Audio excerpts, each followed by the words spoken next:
Goddag og velkommen til TUK-video nummer 6. Jeg har lovet Hassan lige at starte med at sige en lille smule om min påklædning også denne gang.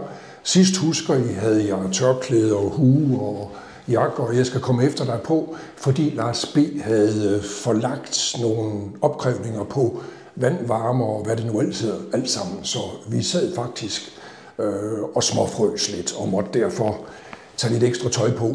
I kan se, at jeg har stadigvæk en lidt varm bluse på, der hænger sammen med varmen, ikke kommet helt op i omdrejninger nu. Men Lars B. har da fået ordnet sit lille mellemværende, eller vores lille mellemværende naturligvis, en for alle og alle for en, med belysningsvæsenet og varmeleverandøren. Så der er gang i rørene. Som I kan se, så har jeg også en hvid skjorte på. Det lovede jeg også Hassan lige at knytte et par bemærkninger til.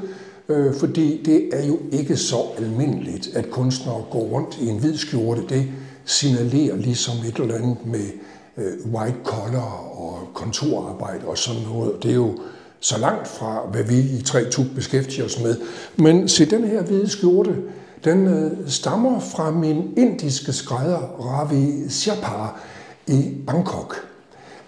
Den er købt for efterhånden flere år siden. Jeg har ikke brugt den så meget, fordi Ravi kan godt lide sådan at lave tingene lidt stramme.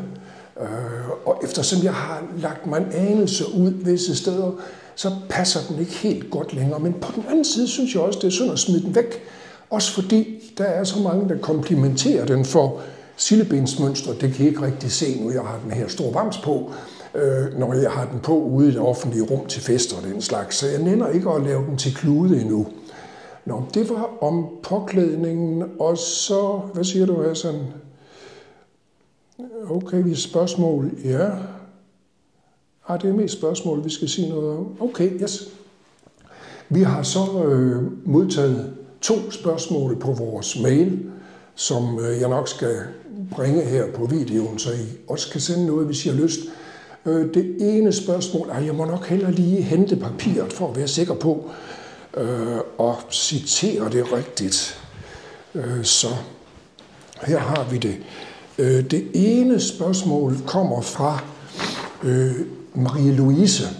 Marie-Louise spørger, hvor gamle er I egentlig 3 TUK'ere?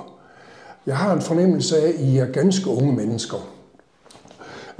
Og der må jeg da sige tak for det, Marie-Louise. Og det har du for så vidt fuldstændig ret i. Fordi, som jeg har været inde på i en tidligere video, så er man jo så gammel, som man føler sig. Og vi føler os som, hvad skal vi sige, jeg satte ikke navn på, eller på sidst, så vidt jeg husker, men gjorde jeg havde sådan, nej vel, nej, slut 20'erne, start 30'erne måske, noget af den stil. Så du har ganske ret. Egentlig ville jeg gerne have givet et præcist tal, men det kom vi lidt i bekneb for, fordi hvor Lars B. og jeg, Janef, vi kunne godt finde vores dåbsattester. Så var det værre med Peter O. Fordi Peter O. havde, jeg vil ikke sige dummet sig, fordi det gør han lige for sig, det gør vi jo aldrig, dummer sig, men han havde været lidt fraværende og lavet nogle notater omkring de her små enheder, han limer fast på bagsiden af sin dåbsattest. Og så gik det hverken værre eller bedre, og så kom han godt i gang. Han kom ind i det, vi kunstnere kalder flow, og så kørte det bare for ham. Og han tog så også, har vi så fundet ud af senere, sin dåbsattest, men i noterne på, og den påklistrede lidt enhed, og det malede han så ind i et billede.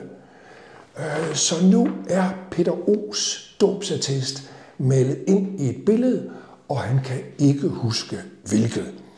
Og det betyder, før vi kan give nogle præcise aldersbetegnelser, så skal vi lige have Peter O ned på det er et eller andet præstekontor, tror jeg. Det er ikke kommunen i hvert fald, og heller ikke amtet, og have en ny dåbsattest. Så skal jeg nok vende tilbage, så kan I få nogle helt nøjagtige tidsangivelser på vores alder.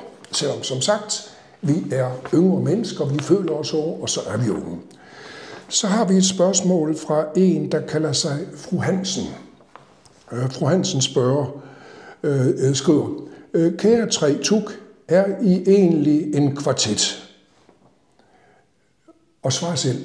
Nå nej, det er I jo ikke, for I er jo kun 3, og en kvartet har 4 medlemmer. Det får mig til at spørge, kære 3 tukker, om I har nogen planer om at udvide jeres besætning fra 3 til 4. For hvis I har, så kender jeg en, der gerne vil være med. Tak for det spørgsmål, fru Hansen, og det er jo evigt aktuelt. Men vi har besvaret det en gang tidligere, og svaret er det samme i dag.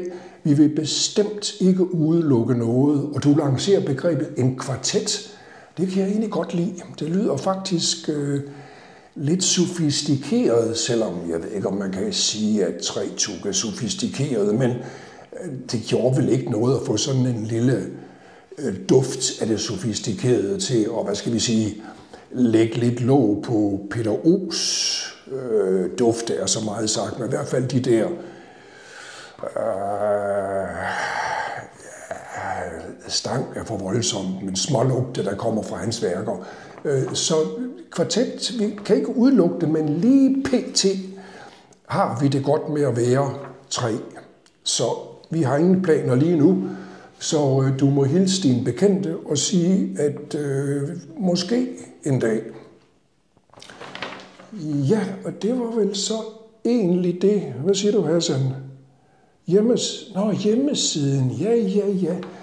Siden video nummer 5 har Hassan fået en hjemmeside op at køre. Altså ganske vist kun med sådan en indgangsside, der siger under udarbejdelse.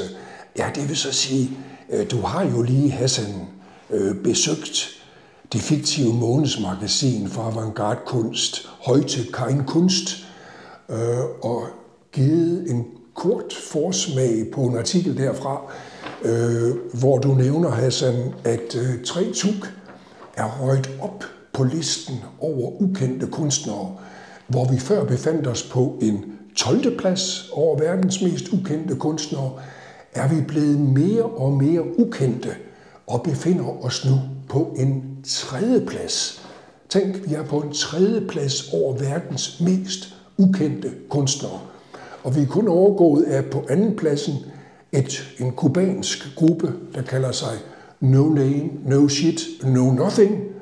Og på 1. pladsen befinder der sig en gruppe, hvis navn ingen kender, og som ingen nogensinde har set, og hvor man faktisk er i tvivl om, hvorvidt de eksisterer. Så den bliver svær at slå af pinden.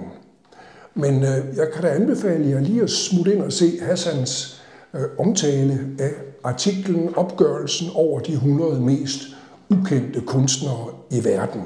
Og der vil jeg også lige notere hjemmesideadressen her, så I kan gå ind og se, selvom den ganske vist er under konstruktion. Men Hassan arbejder på højtryk for at få lidt gang i den, men vi skal jo også tale lidt om, hvad der skal på og så videre, så der forestår lige et par møder med kaffe og spandauer, før vi har det helt på plads.